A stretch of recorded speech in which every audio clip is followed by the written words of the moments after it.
हरि ओम। बोली श्री सद्गुरु भगवान की जय। बोल श्री गौरी शंकर भगवान की जय। बोली श्री अम्बे मात की जय। बोल श्री गणपति महाराज की जय।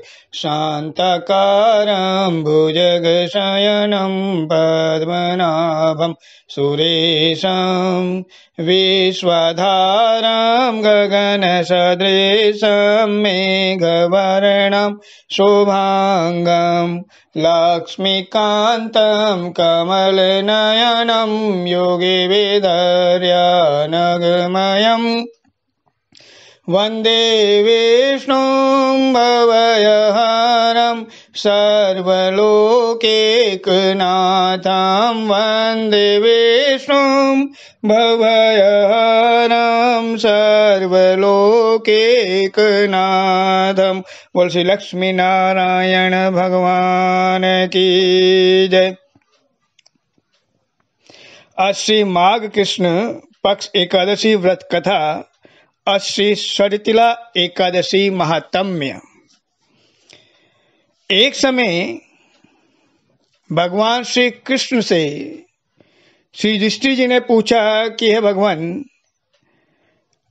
आप मुझे माघ मास में कृष्ण पक्ष में जो एकादशी आती है उसका विस्तृत वर्णन कीजिए। भगवान ने कहा कि हे युधिष्ठिर, ऐसा ही प्रश्न एक बार दालभ्य ऋषि ने पुलस्त्य ऋषि से किया था। तो जो वर्णन दालभ्य ऋषि को पुलस्त्य ऋषि ने किया, मैं वही आपको सुनाता हूं। तो भगवान कहते हैं कि युधिष्ठिर, माघ मास में जो कृष्ण पक्ष की एकादशी आती है उस एकादशी को षटतिला एकादशी कहते हैं।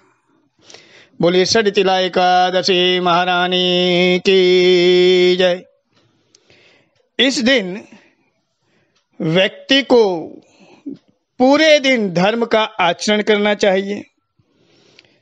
शास्त्रोक्त विधि से भगवान लक्ष्मी नारायण का पूजन भजन करना चाहिए।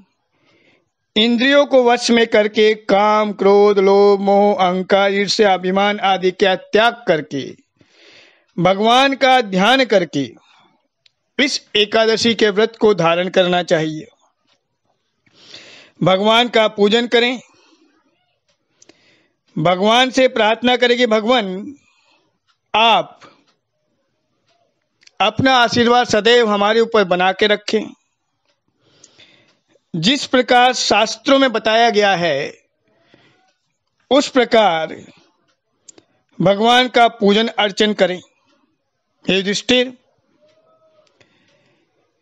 संभव हो तो रात्रि जागरण भी करें।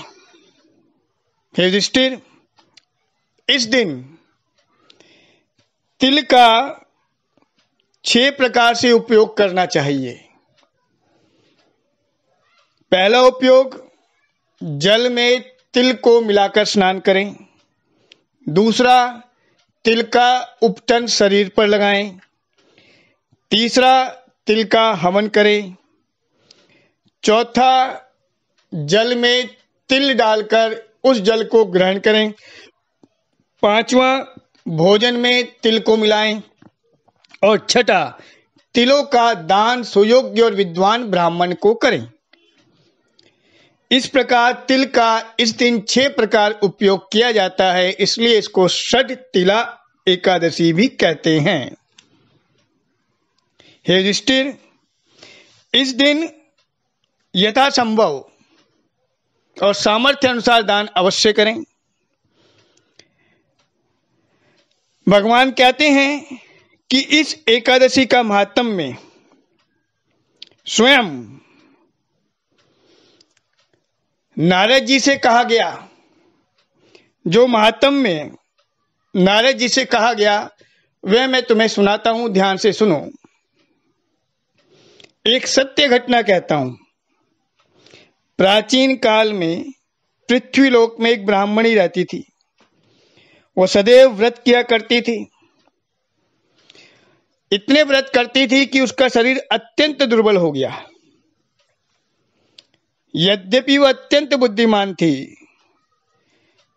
व्रत का आचरण करती थी, व्रत के नियमों को निभाती थी, फिर भी उसने कभी भी देवताओं या ब्राह्मणों के निमित्त धन या अन्न का दान नहीं किया, मतलब दान नहीं करती थी। इस प्रकार जब वह ऐसा आचरण करती तो मैंने सोचा, भगवान कह रहे हैं कि मैंने सोचा कि इस ब्राह्मणी ने व्रत आदि से अपना शरीर शुद्ध कर लिया है और इसको विष्णु लोक तो मिल ही जाएगा, परंतु इसने कभी भी अन्न का दान नहीं किया। इससे इसकी तृप्ति होना कठिन है, तो ये कुछ अन्न का दान करे। ऐसा सोचकर भगवान कहते हैं कि मैं मृत्युलोक में, पृथ्वीलोक में उस ब्राह्मणी के पास एक भिक्षुक बनकर भिक्षा मांगने के लिए गया। मैंने उसके द्वार पे जाके कहा, भिक्षाम देहि माता। तो वो बोली कि महाराज आप यहाँ किस लिए आए हैं? मैंने कहा कि मुझे भिक्षा चाहिए। इस पर उसने एक मिट्टी का ढेला मेरे भिक्षा पात्र में डाल दिया। बोले लक्ष्मी नारायण भगवान की जय। मैं उसे लेकर स्वर्ग लौट आया। समय आने पर ब्राह्मणी ने अपने शरीर का त्याग किया। व्रतों के पुण्य के प्रभाव से उसे स्वर्ग की प्राप्ति हुई और मिट्टी का दान करने से उस ब्राह्मणी को स्वर्ग में सुंदर महल मिला, किंतु उसने अपने घर को अन्न आदि सामग्रियों से शून्य पाया, क्योंकि अन्न का दान तो किया नहीं था। तब वह मेरे पास आकर बोली, भगवान मैंने अनेकों व्रत किए, आपकी पूजा की, परंतु फिर भी मेरा घर स्वर्ग में अन्न आदि से शून्य क्यों है? मैंने कहा कि तुमने पृथ्वीलोक पर रहते हुए कभी भी अन्न का दान नहीं किया, इसी कारण से ऐसा है। अब तुम पहले अपने घर जाओ, देव स्त्रियां तुम्हें देखने के लिए आएंगी, पहले उनसे षडतिला एकादशी का पुण्य और विधि सुन लो, तभी द्वार खोलना। भगवान के ऐसे वचन सुनकर जब वह अपने घर गई, वो ब्राह्मणी, और देव स्त्रियां आई तो उन्होंने द्वार खोलने के लिए कहा, तो ब्राह्मणी बोले कि पहले आप मुझे देखने के लिए आई हैं, तो सबसे पहले आप मुझे षडतिला एकादशी का महात्म्य कहिए। तब उनमें से एक देवस्त्री ने षडतिला एकादशी का महात्म्य सुनाया। ब्राह्मणी ने महात्म्य सुनकर घर का द्वार खोल दिया। देवांगनाओं ने देखा कि ये ना तो गांधर्वी है ना आसुरी, वरन पहले जैसे ही है। फिर उस ब्राह्मणी ने देवस्त्रियों के कथन अनुसार षडतिला एकादशी का व्रत किया, जिसके प्रभाव से वह सुंदर और रूपवती हो गई। उसका घर अन्न आदि समस्त सामग्री से भरपूर हो गया। भगवान कहते हैं मनुष्य को षडतिला एकादशी के व्रत में अवश्यमेव कुछ ना कुछ दान और तिलों का दान करना चाहिए।